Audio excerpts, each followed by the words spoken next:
আসসালামু আলাইকুম রহমতুল্লাহি ওবরাকাতুহ। নাহমাদুহু ওয়া নুসাল্লি আলা রাসূলিহিল কারীম, আম্মা বা'দ। সম্মানিত দিনী ভাই এবং বোনেরা, পবিত্র মাহে রমাদান আমাদের একেবারে সন্নিকটে। It's knocking the door. আল্লাহ রাসূল সাল্লাল্লাহু আলাইহি ওয়াসাল্লাম এবং সাহাবারা রমাদানুল মুবারক আসার 2 মাস আগ থেকেই কবে রমাদান মাস আসবে এজন্য ব্যাকুলতা প্রকাশ করতেন, উদ্গ্রীব হয়ে থাকতেন যে আমরা রমাদান পাবো কিনা, কখন রমাদান আসছে।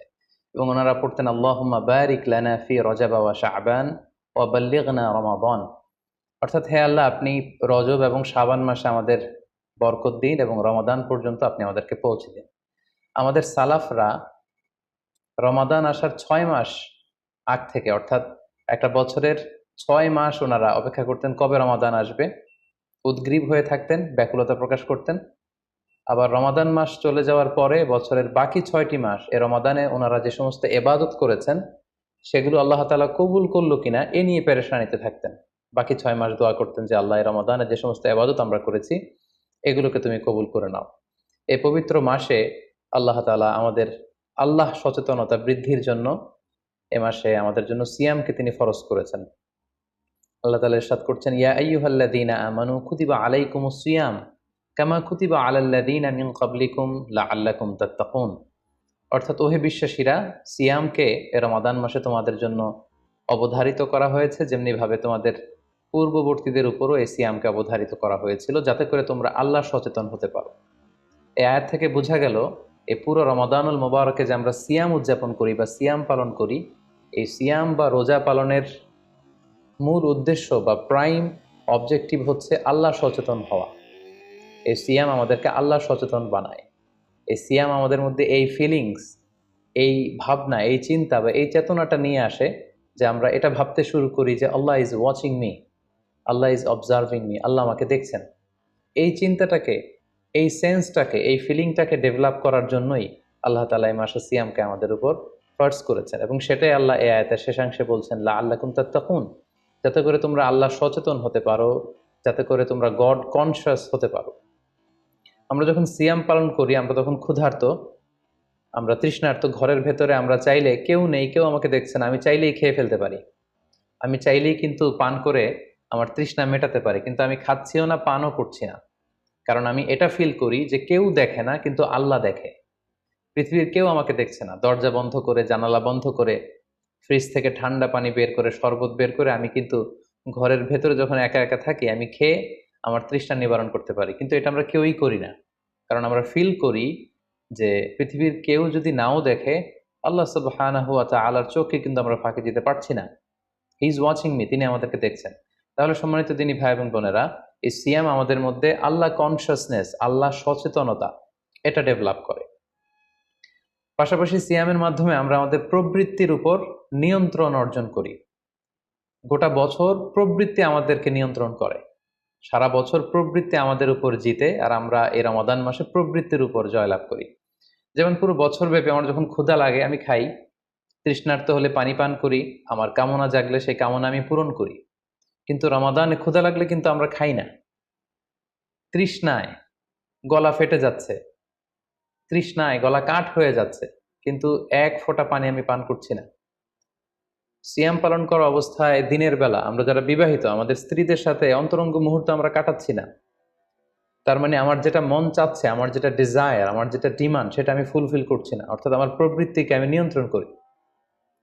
তাহলে সিয়াম পালনের মাধ্যমে প্রবৃত্তিকে কিভাবে কন্ট্রোল করা যায়, প্রবৃত্তিকে কি করে নিয়ন্ত্রণ করা যায়, এটা আমরা শিখি। সারা বছর প্রবৃত্তি আমাদের উপর জয়লাভ করে, আর এই সিয়ামের মধ্যে দিয়ে কেমন যেন রমাদানে আমরা প্রবৃত্তির উপর জয়লাভ করি, আমাদের কাছে প্রবৃত্তি হেরে যায়, জিতে যায় আমাদের আল্লাহ তাআলার প্রতি আস্থা এবং ভালোবাসা। এই সিয়ামের আরো একটি শিক্ষণীয় বিষয় হচ্ছে, এই সিয়াম আমাদেরকে সংযমী বানায়, রেস্ট্রেইনড বানায়। আমরা চাইলেই রোজা পালন করা অবস্থায় যা মনে চায় তা করতে পারি না। এবং সহিহ বুখারীর বর্ণনায় আল্লাহর হাবিব সাল্লাল্লাহু আলাইহি ওয়াসাল্লাম আমাদেরকে শিখিয়েছেন যে কেউ যখন রোজা রাখে সে যেন অশ্লীল কথা না বলে, রোজা রেখে সে যেন কাউকে গালি না দেয়। এমনকি কেউ যদি তাকে গালি দেয় অথবা কেউ যদি তার তার সাথে ঝগড়া লাগতে আসে, সে যেন বলে ইন্নী ইমরুউন সাইম, অর্থাৎ আই এম ফাস্টিং, আমি রোজাদার, আমি রোজা পালন করছি। রোজা পালন করা অবস্থায় আমার পক্ষে অশ্লীল কথা বলা, ঝগড়া করা, কোনো বাক বিতণ্ডায় জড়ানো সম্ভব না। তার মানে এই সিয়াম পালনের মধ্য দিয়ে সংযম যে ব্যাপারটা, এই ব্যাপারটা আমাদের আয়ত্তে চলে আসে। আমরা এই সিয়াম পালনের মধ্য দিয়ে সংযমী হয়ে উঠি।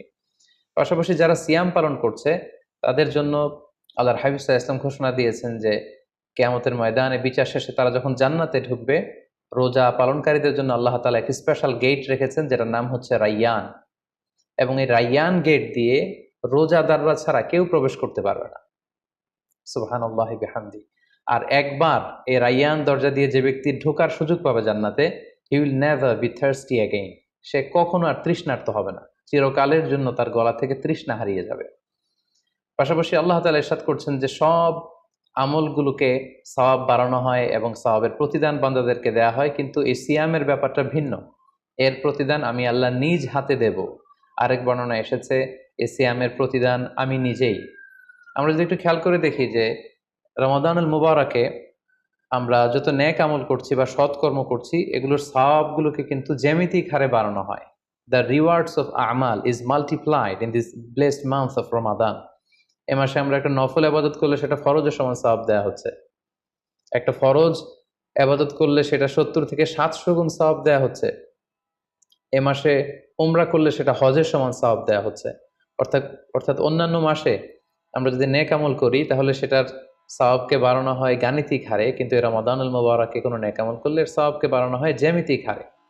এটাকে মান্থ অফ স্পেশাল অফার বলা হয়, বিশেষ অফারের মাস। আল্লাহ তাআলা চেয়েছেন যে বিশেষ অফার দিয়ে আমাদেরকে এবাদতের প্রতি আগ্রহী করে তোলে, আকৃষ্ট করে তোলে। তিনি যেন আমাদের গুনাহগুলোকে ক্ষমা করে দিয়ে আমাদেরকে পাপ মুক্ত বান্দা হিসেবে স্বীকৃতি দিতে পারেন, তার একটা কেমন যেন আয়োজন তিনি করে থাকেন আমাদের জন্য পবিত্র মাহে রমাদানে। এবং এই রমাদানুল মুবারকের প্রতিটি রাতে আল্লাহ তাআলার পক্ষ থেকে একজন বিশেষ আহ্বানকারী ফেরেশতা তারা ডাকতে থাকে আর বলতে থাকে, ইয়া বাগিয়াল খায়রি আকবিল, হে কল্যাণের অভিযাত্রী, হে কল্যাণের পথের যাত্রী, আকবিল প্রসিড, গো অন, আরো সামনে যাও, আরো নেক কাজ করো, আরো ভালো কাজ করো। ইয়া বাগিয়াশ শাররি আকসির, হে পাপের পথের যাত্রী, আকসির স্টপ, থেমে যাও, অনেক হয়েছে, আর না, আর অন্যায়ের দিকে ধাবিত হয়েও না। এটা প্রতি রাতেই, রমাদানের প্রতিটি রাতেই এই আহ্বান করা হয় যে হে কল্যাণের পথের যাত্রী, ভালো কাজ করতে থাকো, হে অকল্যাণের পথের যাত্রী, এখনই থেমে যাও, আর সামনের দিকে আগ বাড়িও না। এবং এই বরকতপূর্ণ মাস পেয়েও যারা আল্লাহ তাআলার ক্ষমা পায়নি, রাসূল সাল্লাল্লাহু আলাইহি ওয়াসাল্লাম তাদের জন্য ভয়ঙ্কর ওয়ার্নিং দিয়েছেন, হুঁশিয়ারি দিয়েছেন, গভীর হুঁশিয়ারি তিনি বর্ণনা করেছেন। মসজিদে নববীতে আল্লাহ রাসূল সাল্লাল্লাহু আলাইহি ওয়াসাল্লাম একবার মিম্বারের প্রথম ধাপে পা রেখে বললেন আমিন, দ্বিতীয় ধাপে পা রেখে বললেন আমিন, তৃতীয় ধাপেও পা রেখে বললেন আমিন। সাহাবারা জিজ্ঞেস করলেন, ইয়া রাসূলুল্লাহ, তিনবার কেন আমিন বললেন? আমরা তো বুঝতে পারলাম না।